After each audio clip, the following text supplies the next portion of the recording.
eventually hand over the mantle to the next generation, the nieces and the granddaughters whose turn it now is to spin gold.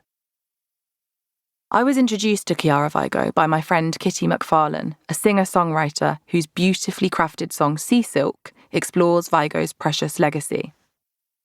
My grandmother wove in me a tapestry that was impossible to unwind, Vigo says. Since then, I've dedicated my life to the sea, just as those who have come before me.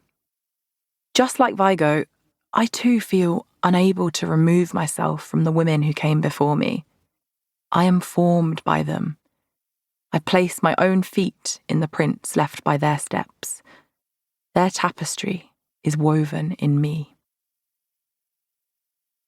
In the late 1800s, on the other side of the Atlantic, Harriet Powers, a freed woman who was born enslaved in Georgia, was weaving and spinning gold of her own. Using the techniques and storytelling often found in the textiles of Western Africa, passed down to her from her mother and other African American women, Harriet Powers learned the art of appliqué quilt making. In 1886, she made her Bible quilt, rich in its narrative, infused with her own personality, and telling Powers' favourite Bible stories. It caught the eye of Jenny Smith, a white artist and teacher who tracked Powers down, desperate to buy it. But Harriet Powers refused. It was not for sale at any price. Years later, however, at the instigation of her husband, in a period of desperate financial hardship, Powers, who had kept in touch with Smith, offered to sell her beloved quilt for a price of $10. Smith was going through difficulties of her own and offered $5. Powers hesitated, but her husband insisted, and the deal was made. Powers' quilt was sold. Then, Harriet Powers did the unexpected. In a glorious reclamation of her work, ensuring that it would forever remain a part of her, she painstakingly described to Smith every single block of its 229 separate pieces of fabric stitched together. Smith wrote the descriptions down, and they live on. Woven into their fabric, so too does Powers' strength, as a woman and as an artist, as does her deep religious faith. Powers' quilts told stories. They were narratives woven from her own experiences and brought to life by age-old crafts and skills she had learned from her ancestors. For her, quilt making was not just an art form. It was a resistance. It was a reclamation of what was rightfully hers, a recreation of the story of her life, and a resilience to the difficulties she faced.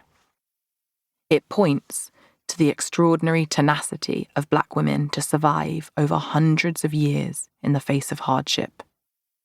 It points to their ability to weave the salty waters of the sea into silk of the finest gold. Not quite satisfied, Harriet Powers left one final legacy. Having taught herself to read through sheer determination via her slave master's children, a rare thing for any Black woman at the time, let alone one who was enslaved, Powers wrote and left behind a letter. She references several of her other creations, letting us know that she made at least 5 quilts even as early as 1882. Not only did she craft a tapestry of the most exquisite order, capturing the legacy of her life, but she left a record, a secret code to be passed down to all who came after her. In this code, she showed the world precisely what an aged Negro woman, bearing her soul, an alchemist weaving gold out of her own fingertips, was capable of.